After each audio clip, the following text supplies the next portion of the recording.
471. What's up, guys? Today I want to talk to you about ultra short 5.56 builds, and specifically this style of gun.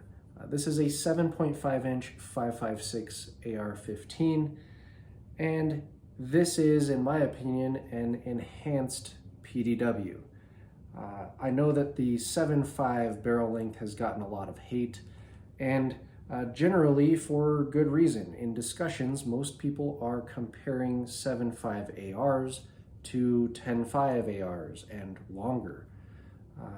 If you're talking about 5.56 and you're just narrowing the conversation to what you would want out of a patrol rifle or a general purpose carbine, if you're just talking about terminal ballistics and distance shooting, then sure.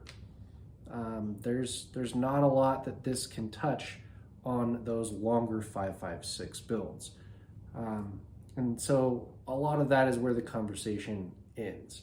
I'm not going to be talking about this as a general purpose carbine today. Like I said, we're going to be discussing this as an enhanced PDW. And the 10.5 builds and all the builds that are longer generally are too long to fit that role. When we talk about guns that are designed to be used in confined spaces and rifle calibers, typically we're going to want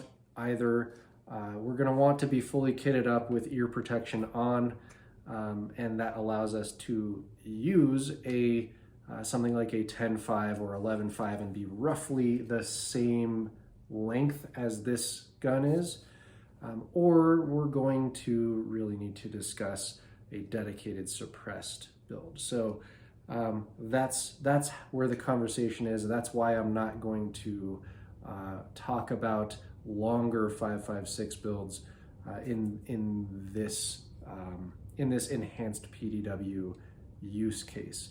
The other thing that we hear discussed at length is that if you're going shorter than 10.5, that you ought to use 300 blackout because it suffers less from velocity loss than 5.56 does. And just a reminder, guys, it also starts with less. Now, I won't argue that the best performing 300 black loads out of a 7.5 inch barrel perform better than the best available 5.56 loads out of a 7.5 inch barrel. Best versus best, 300 black wins. But what is available and what you can find and purchase in 5.56 versus 300 blackout, well, oftentimes this performs better terminally and in-flight ballistics than what you would find in 300 blackout, same length barrel. So for that reason, and the other, cost availability reasons, we're not going to be comparing this to 300 black. I'll just leave it at for what you can get and what you can afford to shoot and train on. This is superior. Yeah. So I've said it there. If you are the dude who has $1 million and has spent all of it on the best performing 300 blackout loads, and you do you, man. Cool. Not going to argue that the best of the best outperforms this, right? Moving on. What I am going to compare this to is the PDW offerings in this size and weight envelope. So there's a lot of guns that are, I'll just say, roughly that 8-ish pounds when equipped, and roughly that 25-ish inches in length when they're suppressed. There are very few guns that are shorter than that. There are very few guns that are lighter than that when you actually put stuff on them. So the Scorpion Evo, the 9mm Scorpion Evo is 6.2 pounds without a can. So that's a loaded magazine, without a can, without an optic, without a light, right? 6.2 pounds without any accessories on it. And that's before you put a brace on it too. Once you outfit that gun, it's going to be close to 7.5, 8 pounds. Same thing for the MP5, same thing for weight-wise for the Kriss Vector, and the gun that you guys constantly comment about, the P90. P90 is 6.6 pounds with a loaded magazine and no accessories on there whatsoever. Just putting a suppressor on that, you are going to be in the 7.5 pound range.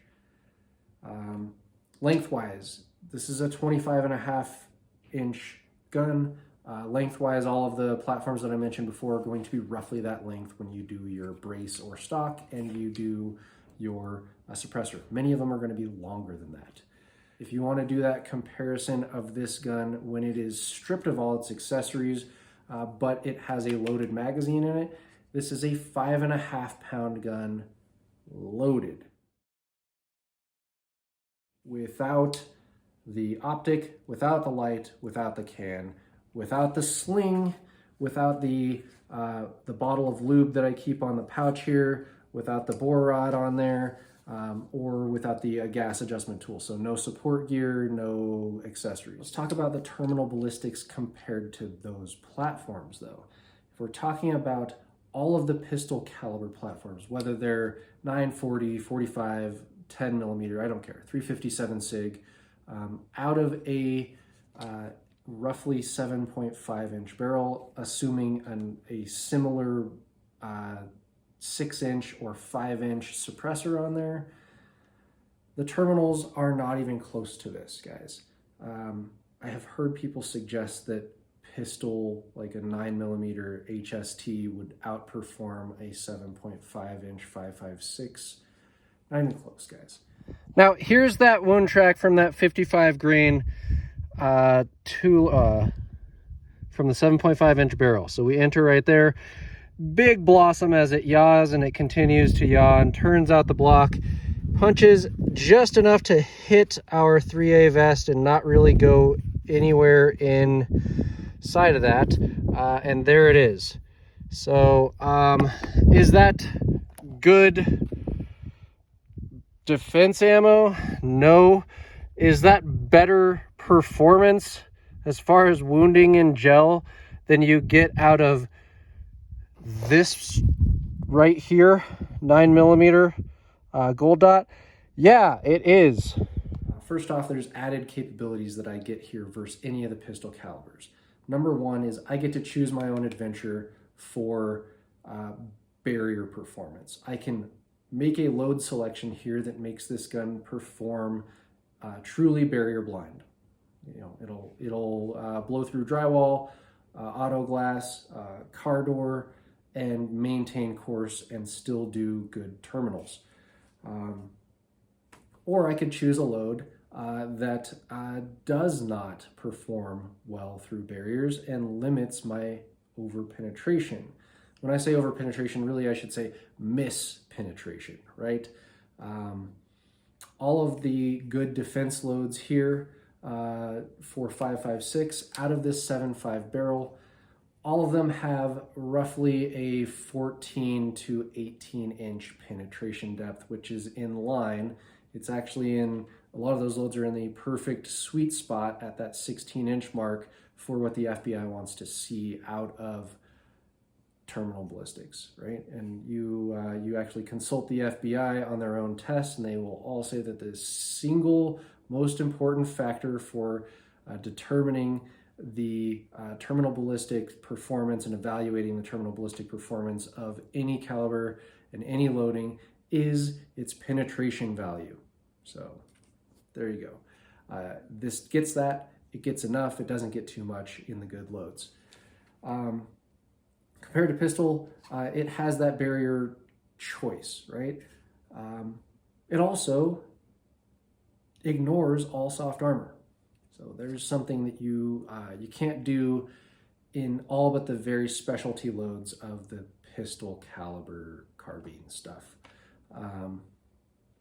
And it does this in the best loads. It does it in the worst loads. In the cheapest 55 grain Tula, you're still blowing through 3A panels and doing good penetration. In the good loads, something like a good dedicated bonded soft point, you're doing this. 55 grain soft point Barnaul out of the 7.5.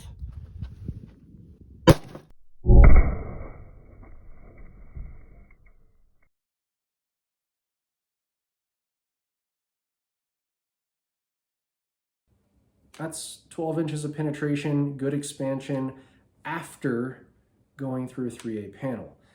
So there's capability there. And then as far as your wounding, guys, the magic number for where you get more wounding through cavitation and stretch tear, the most conservative number is 2,500 feet per second that happens, and things below it do less. I've heard that number quoted as low as 2,000 feet per second. What I'll say is that the cheap loads out of this, so Wolf 55 grain or Tula 55 grain, both of those I have chronoed out of this gun, they get between 2,400 and 2,500 feet per second. We're close, and there are loads here that perform above those velocity numbers. So you can theoretically get over that magical number there. But this is not an on-off switch, guys. There is some gray area. How big that gray area is, I'll leave that up to you to interpret, but a projectile moving 2,499 feet per second is not doing any less damage than a projectile moving at 2,501 feet per second, right? So chill out on the numbers there.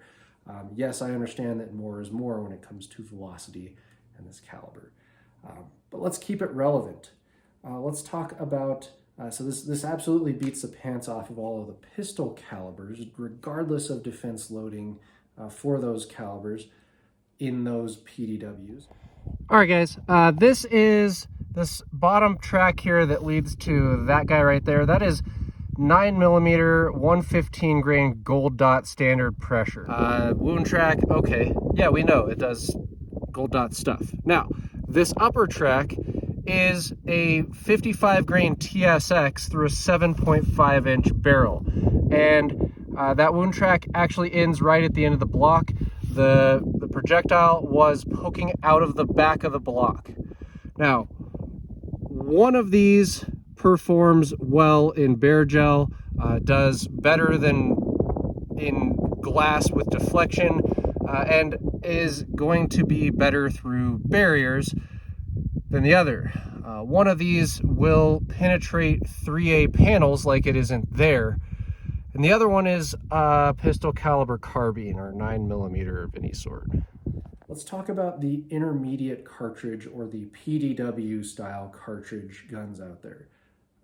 Specifically the P90, because you all say that I should just get a P90. Well, the P90, the SBR variant of that, running the best defense loads out there.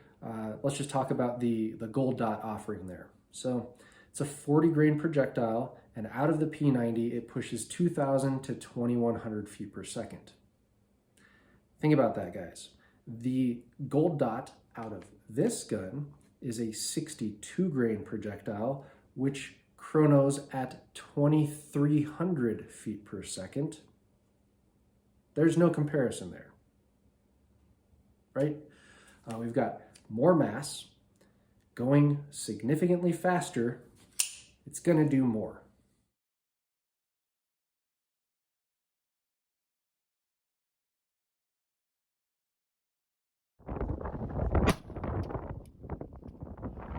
There it is. There's our projectile that just pooped out of the back of the block. For this gun right here, a 50-yard zero gives me plus or minus 3 inches of the tip of the chevron in this optic, all the way out to 200 to 250 yards, depending on the load here.